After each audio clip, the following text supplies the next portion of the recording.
이른바 한강벨트는 서울 지역구 가운데서도 부동층이 많아서 스윙보터 지역으로 불립니다. 이 한강벨트에서도 특히 뜨겁게 달아오른 격전지가 바로 서울 중구 성동갑 국민의힘 윤희숙 전 의원과 민주당 전현희 전 국민권익위원장이 맞붙는 곳입니다.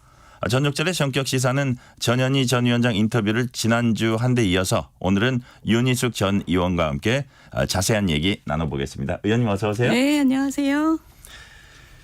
전현희 전 위원장 전화 연결로 만났었는데 윤희숙 전 의원님은 이렇게 스튜디오에 직접 나오셨습니다. 네, 그래서 네. 사실 이 시간 유권자들 인사할 시간인데 이렇게 어려운 걸음 해주셨어요. 시간 요즘 막 분으로 쪼개서 그렇죠. 사용하시죠? 10분 단위로 짜게서 씁니다.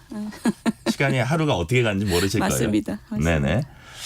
각종 여론조사에서 윤희숙, 전현희 두 후보가 오차 범위 내 접전 벌이고 있습니다. 현장에서 느낀 민심 어떻습니까?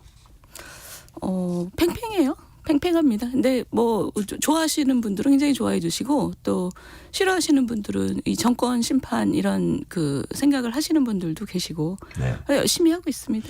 그 지역구가 그 이전 그 민주당 후보들이 좀 잘 닦아놓은 지역구. 맞습니다. 그죠? 굉장히 탄탄해요. 네트워크가. 그래서 네. 20년 동안 거의 그 이명박 대통령 때 뉴타운 열풍 있죠? 네네. 그때 딱 빼고 20년 동안 계속 민주당이 가져갔어요. 그래서 네네. 굉장히 조직이 강하고 저희가 거의 황무지에서 시작하는 그런 느낌이에요. 그래도 의욕이 넘치십니까? 열심히 하고 있습니다. 네네.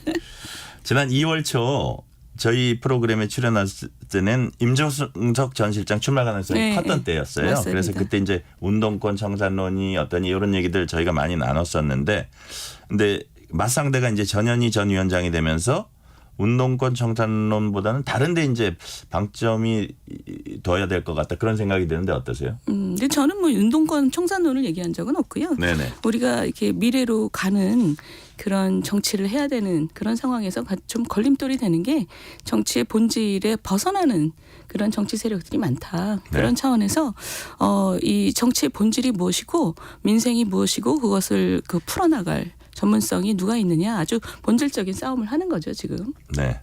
지금부터는 이제 전현희 전 위원장이 얘기했던 거에 대해서 조금 질문을 몇 개 드릴게요. 네네. 서울 그 중구 성동갑 출마 선언하셨을 때부터 윤 전 의원님은 경제 살린 후보, 경제 전문가라는 이미지로 심플하면서도 강력한 인상을 줬습니다. 그래서 그 얘기를 이제 전현희 후보께 맞대응할 전략이 뭔지 물어봤더니 경제 위기가 이렇게 왔는데 이런 상황에서 상대 후보께서 경제 전문가로서 어떤 역할을 했는지 어떤 성과를 냈는지 묻지 않을 수 없다. 이런 말을 했습니다. 어떻게 반박하시겠습니까? 그 주민들을 만나면요.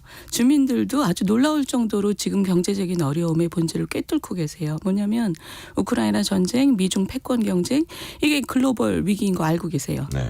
알고 있는데 그런데도 너무 힘들다. 그러니 우리가 이렇게 힘든 것을 완화시켜 다오. 그리고 이런 위기를 빨리 끝낼 수 있는 게 우리 정부만으로 해결 안 된다는 걸 잘 알고 있다. 그렇지만 힘들다. 이런 말씀하시거든요. 그러면 정부가 해야 될 일은 그 거시적인 운영을 정말 잘하면서도 그 주민들의 어려움을 최대한 보살피고 그리고 이것이 빨리 종식될 수 있도록 애쓰는 것 정도예요. 근데 우리 전현희 후보 같은 분은 이게 마치 이 정부의 잘못인 것처럼 자꾸 얘기를 하는 건 이게 약간 좀 그 정치적인 선동이 들어가 있지만 기본적으로 본질적으로 이 경제적인 그 어려움의 본질이 뭔지를 잘 모르고 계신다는 느낌이 좀 들어요. 그러니까 일반 국민들마저도 지금 잘 알고 계신 문제를 그래서 저분이 이런 어려움 속에서 그 주민들의 어려움을 잘 해결하실 수 있는 능력이 있는가 거기에 대해서는 조금 저는 좀 의구심이 있어요. 네. 그리고 전현희 후보는 자신은 국회의원 재선 그리고 국민권익위원장 시절에 민생 현장에서 발로 뛰고 소통했다. 반면에 윤희숙 후보께서는 책상에서 연구하던 교수님 학자이다. 그렇지만 자기는 현장에서 주민들과 소통하면서 발로 뛰는 전문가다. 즉 경제통인 윤 후보님에 맞서서 자신은 민생통이다. 이렇게 얘기를 한 겁니다. 여기에 대해서 어떤 말씀하시겠어요? 이게 민생통은 죄송합니다. 자꾸 싸움을 붙이는 것 같아서. 아니 민생은 원래 경제로 푸는 거고요. 그러니까 민생통과 경제통이 따로 있지 않습니다. 그런데 그 말씀에 굉장히 큰 어폐가 있는 건 KDI가 뭐 하는 곳인지도 잘 모르시는 것 같아요. KDI는 앉아서 공부만 하는 곳이 아니고 정부의 파트너로서 정책을 같이 설계하고 그리고 타당성을 검증하는 곳이기 때문에 수많은 사람을 만나야 되고 전국에 많은 곳을 다녀야 되는 곳입니다. 그래서 저는 굉장히 많은 사람들을 만나고 정책을 검증하고 설계했어요. 그래서 뭐 책상 물림이다 이런 비판은 뭐 맞지도 않고 KDI가 한국 경제에서 어떤 역할을 하는지도 잘 모르시는 것 같고 그리고 두 번째로 이런 부분이 있어요. 뭐 머리보다 발이 중요하다. 머리는 필요 없다. 이런 생각을 하시는 분들이 전 정말 그 위험하다고 생각하는 게 문재인 정부 때 그 소득주도 성장, 최저임금 2년에 30%, 28% 올렸죠. 그런 짓을 하는 분들이 경제의 구조를 전혀 이해하지 못하시는 분들. 그런 분들이 한국 경제 굉장히 위험하거든요. 그러니까 머리도 중요하고 발도 중요하죠. 근데 발만 중요하다 이런 분들은 좀 위험하다고 저는 생각합니다. 네. 한 가지 더요. 전현희 후보는 윤희숙 후보께서 아버님 땅 문제로 의원직을 중간에 사퇴한 것은 책임 정치가 아니라 무책임 정치다. 의원은 법이 정한 임기를 마치는 게 책임을 다하는 것이다. 라고 했습니다. 윤 후보님께서는 책임 정치에 대해서 어떤 생각 갖고 계세요? 너무 중요한 문제죠. 그죠? 네. 우리 정치하는 사람들한테 책임은 무엇인가? 그러면 저는 나라가 가는 길 앞에서 국민들한테 가장 사리사욕하고 먼 선택을 하는 모습을 보이는 것이 책임 정치라고 생각합니다. 그런데 보통 우리 책임 정치의 반대말을 지금 우리 전 후보께서는 버티기 정치라고 지금 생각하시는 것 같은데 지금 우리 눈에 보이는 많은 버티기 정치를 하시는 분들 그게 국민들한테 좋게 보이지 않아요. 그건 굉장히 사리사욕이거든요. 특히 우리나라에서는 이 전 후보 같으신 분도 전문가라서 권익위 가신 게 아니라 민주당의 여당의 일원이기 때문에 가신 거잖아요. 우리가 얘기하는 낙하산이죠.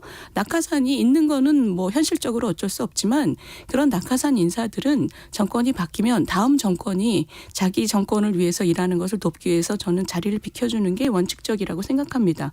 아직은. 왜냐하면 낙하산 인사들이 아직 많기 때문에. 근데 그런 상황에서 일종의 어떻게 얘기하면 알박이죠. 그것은 국가가 가는 길에 있어서 도움이 되질 않아요. 다음 정권에 대해서 목리를 부리는 거거든요. 그래서 그 버티기 정치 이게 이분뿐만이 아니라 지금 뭐 방탄 뭐 사법 리스크를 진 사람들이 다 그 자기 목숨 하나 부지하기 위해서 출마하고 이런 거랑 다 연결이 되는 문제라고 생각해요. 그래서 국민들 보실 때는 이런 버티기 정치가 정말 그 신물이 날 정도거든요.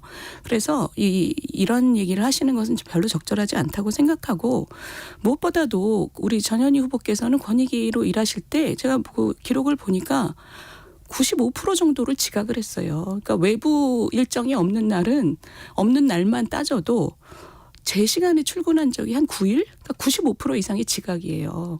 그럼 자기 자리에서 사력을 다해서 일했다고 보기 어렵습니다. 대한민국의 직장인 누가 그렇게 일하면서 잘리지 않겠어요. 그리고 나가야 할 시점에서는 알박이. 그래서 저는 이 책임 정치라는 것은 저는 이렇게 생각합니다. 자기가 그 자리를 지키고 있을 때는 사력을 다해서 일을 하고 물러갈 때 정확하게 물러가고 특히 정치인은 자기 말에 무게가 떨어질 정도의 의혹이 있다거나 이럴 때는 자중하고 자숙하고 국민들에게 그 의혹이 벗어진 다음에 다시 나서는 것. 이게 책임 정치라고 생각해요. 네. 그렇다면 이번 총선의 시대 정신은 무엇이라고 보십니까? 국민들이 이제 이런 정치 그만 보고 싶다 이런 분들 너무 많잖아요. 저는 이번 그 총선의 시대 정치는 그런 앞으로의 정치를 보여줄 수 있는 세력을 만들어주시는 것이 시대 정신이라고 생각합니다. 저 사람들은 기존의 정치인들하고 굉장히 다른 초식을 보이는데 근데 저게 맞는 것 같은데 이런 느낌을 보이는 사람들 그런 사람들로 새로운 정치 세력이 꾸려진다면 우리나라가 지금 굉장히 많은 위협을 받고 있는 미래가 지금 쇠락하고 있다는 느낌을 많이 받는 상황이잖아요.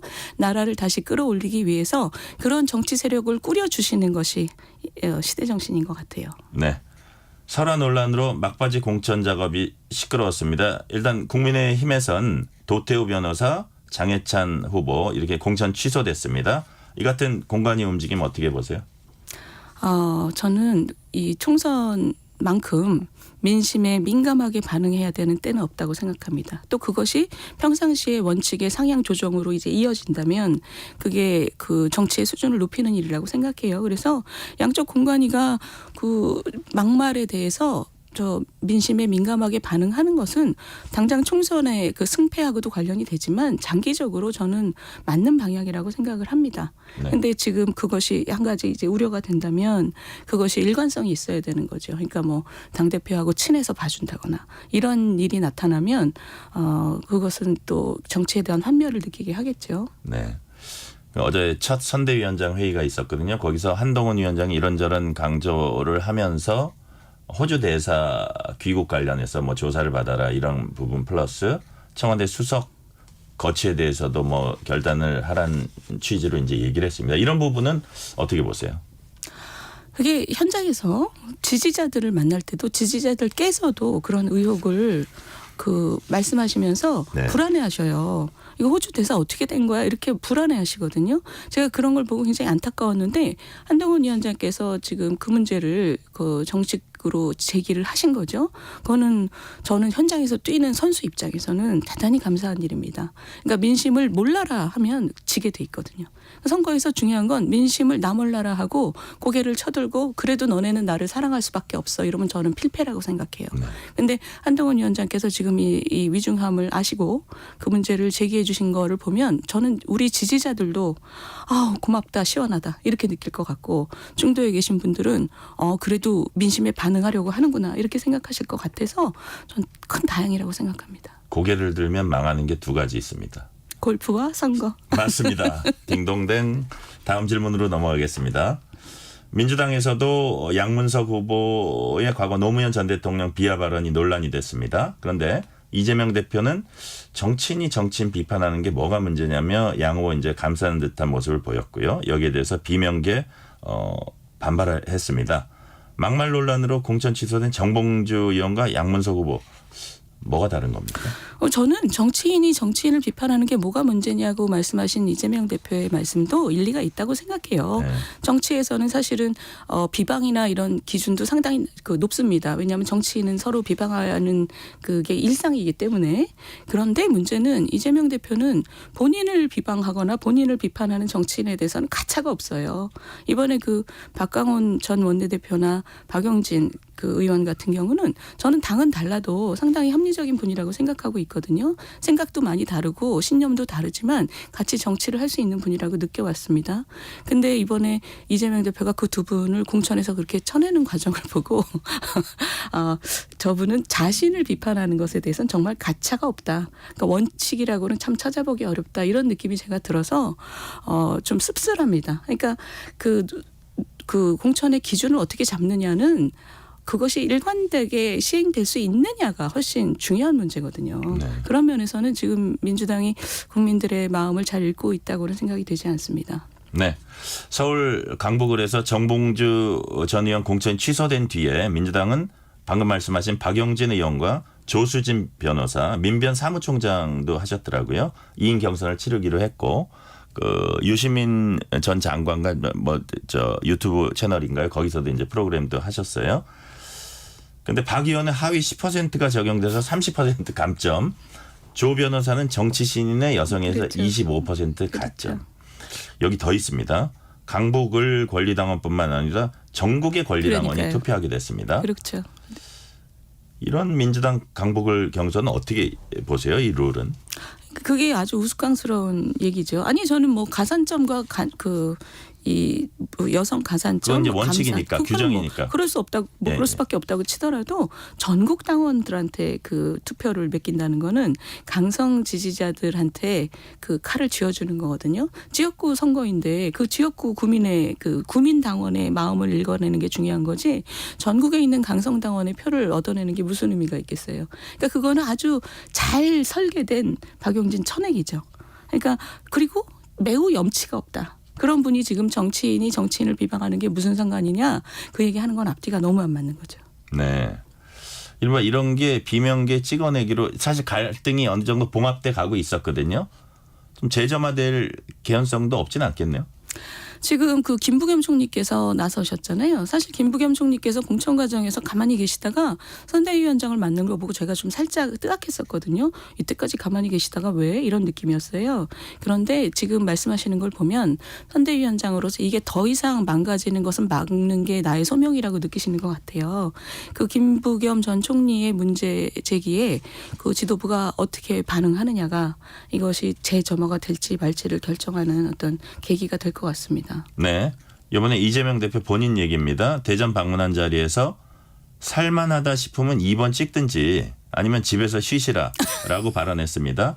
이게 이제 이찍 발언 2탄이라고도 하거든요. 이게 과연 말 실수인지 아니면 왜 이런 말씀을 연이어서 이렇게 할까요? 그러니까 정치인으로서의 가장 그 기본적인 그 소양이라 그러는 게 대의잖아요. 그죠? 나라가 네. 발전하는 것에 내가 기여하겠다. 나라가 발전하는 것에는 민주주의를 갖고 가는 것도 굉장히 중요하고 국민의 참정권을 그 강조해도 모자랄 판에 지금 무시하는 발언이잖아요. 그러니까 이분은 제가 볼 때는 공인으로서의 자질을 가지고 계시는지가 제가 굉장히 의심스러워지는 순간들이에요. 지금 우리 앵커께서 이런 말씀을 왜 하셨냐 그랬는데 이제는 왜 하는지 별로 궁금해지지가 않는 게 네. 공인으로서의 자질이 원래 없으신가 이런 느낌이 들어요. 그러니까 뭐냐면 이재명은 합니다. 근데 그 앞에 가로치고 수단 방법 가리지 않고 합니다예요. 근데 공인은 수단 방법 가려야 되거든요. 그런 면에서 수단 방법 가리지 않고 합니다는 보통 이제 좀 이 사업이나 네. 좀 그쪽에서 하셔야 되는 일이죠. 네. 조국 혁신당도 비례대표 선거 출마 후보자 20명 발표했습니다. 어떤 특징이 있던가요? 뭐 언론에서 헤드라인을 잘 잡았더라고요. 피고인 연대 그게 딱 들어오더라고요. 그러니까 거기서 주요 멤버들이 다 뭐 그 1심, 2심, 하급심에서 유죄 판결을 받고 대법 판결을 기다리거나 아니면 이미 전과가 뭐 전과 사범 뭐 이런 분도 계시고 그래서 참 우리 정치에서 국민들이 남들보다 더 그 도덕적이지 않게 살아도 저렇게 배지를 달 가능성이 높아지는구나 이런 느낌을 받게 되는 굉장히 원칙이 무너진 그런 그 하나의 뭐랄까요 좀 하나의 희비극을 보는 느낌이에요. 네. 자, 방금 말씀드린 여론조사 개요 소개해드립니다. 동아일보가 여론조사 전문기관 리서치앤리서치에 의뢰해서 지난 10일 서울 중구 성동갑에 거주하는 만 18세 이상 성인 남녀 508명을 대상으로 무선전화 면접 방식으로 실시했고 전 후보 지지율은 42.9%, 윤 후보는 36.6%로 집계됐습니다. 자세한 사항 중앙선거 여론조사 심의 홈페이지를 참조하시면 됩니다. 최근에 이제 그 어떤 여론조사 그래프라 그럴까요? 이 서울 지역이 좀 안 좋아졌다는 이런 이 징후들이 좀 있는데 그런 것을 남은 선거 기간에 만약에 여당이 좀 이렇게 반전을 하기 위해서 어떤 게 필요하다고 보세요? 저는 오늘 한덕훈 그 비대위원장의 그 말씀도 좀 도움이 될 것 같고요.